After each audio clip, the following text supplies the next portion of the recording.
Салом дӯстон, шумо дар канали «Всё про всё» қарор доред.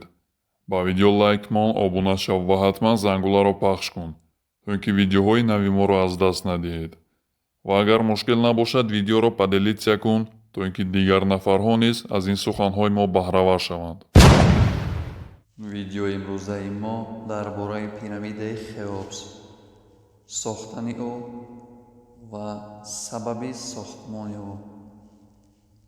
Хуфу Хеопс дуввумин фиръавн аз дудмони чаҳорум фиръавнҳои Мисри бостонӣ ба шумор меравад ва даврони фармонравоияш 2589-2566 пеш аз миллод баровард шудааст. хуфу ҳарами бузурги ҷиза аст. аҳроми Хеопс ба қатори мӯъҷизаҳои олам ворид шудааст. ин аҳромро 2800 ё 2250 сол пеш то солшумории мо дар Мисри қадим бино кардаанд. Пойдевори он аз ҳар тараф 233 метрро ташкил медиҳад. Баландии он 147 метр буда, дар сохтмони ӯ 2,3 млн. Тахтасанг, ки ҳар яки он ба ҳисоби миёна 12 тонна вазн доранд, истифода шудааст.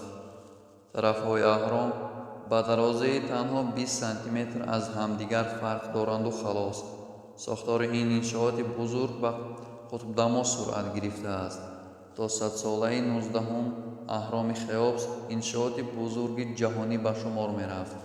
Дар дохили аҳром ҳуҷраи фиръавн ҷойгир аст, ки ба санги хорои сурх ороиш дода шудааст ва онро 640 километр дуртар аз Ҷиза, яъне макони аҳром, ба воситаи дарёи Нил овардаанд.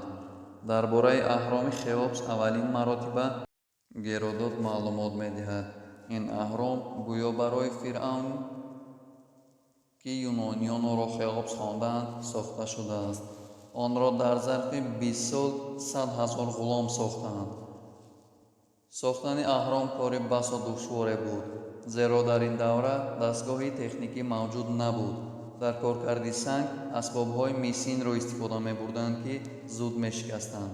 тахтасангҳоро бо пармаҳои мисин сурох ва бо фаноҳаи чӯбин зада мекафонданд.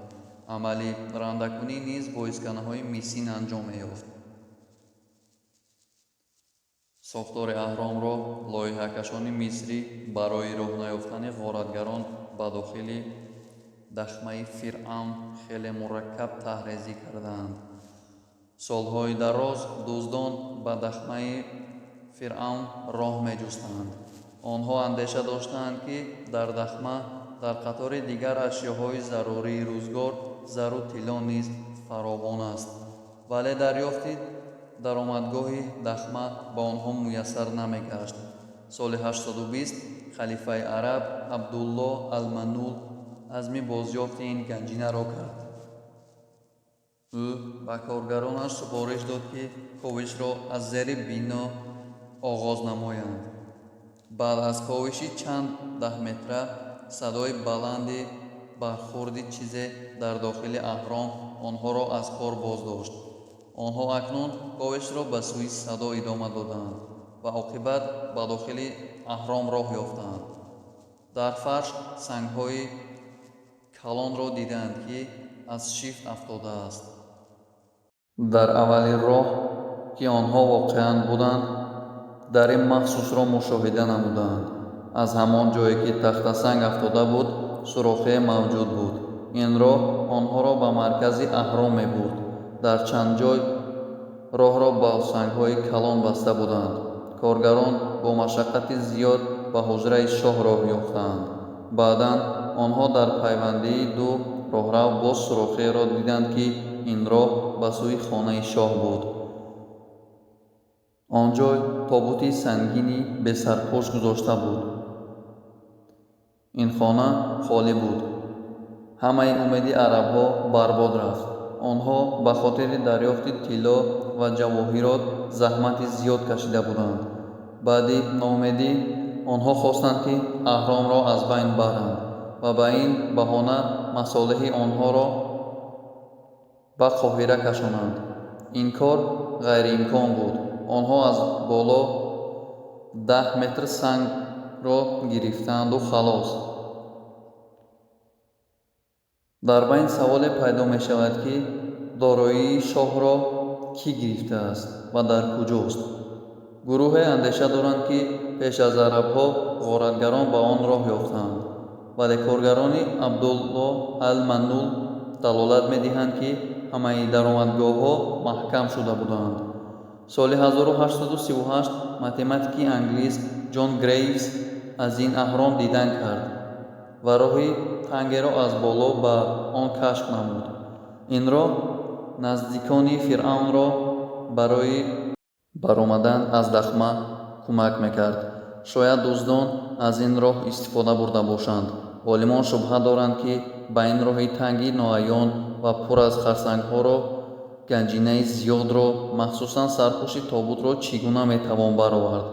гурӯҳе бар он ақидаанд, ки аҳром на ба сифати дахмаи фиръавн, балки ҳамчун расадхонаи астрономӣ хизмат мекард. вақте ки аҳром 2000 сол дошт, ин андешаи ҷолибро прокли расман худаш баён карда буд. астроном ранчард грикор роҳрави ба поёнро барои мушоҳидаи ҳаракати ситораҳо муносиб менисобид. аксари бостоншиносон ин андешаро рад менамоянд ва сохти аҳромро барои нигоҳдоштани ҷисми фиръавн меҳисобанд. ин муаммо то ҳол барои инсоният нокушода мемонад. шояд замони ояндагон аз ин сир огоҳӣ ёбанд. ташаккур барои диққататон ва ташаккур барои дастгириятон. агар мушкил набошад, дар видео лайк мон, обуна шав, зангуларо пахш кун ва ҳатман видеоро поделитсия кун, то ин ки дигар нафарҳо низ аз ин суханҳои мо баҳравар шаванд ва чизе барои худ гиранд.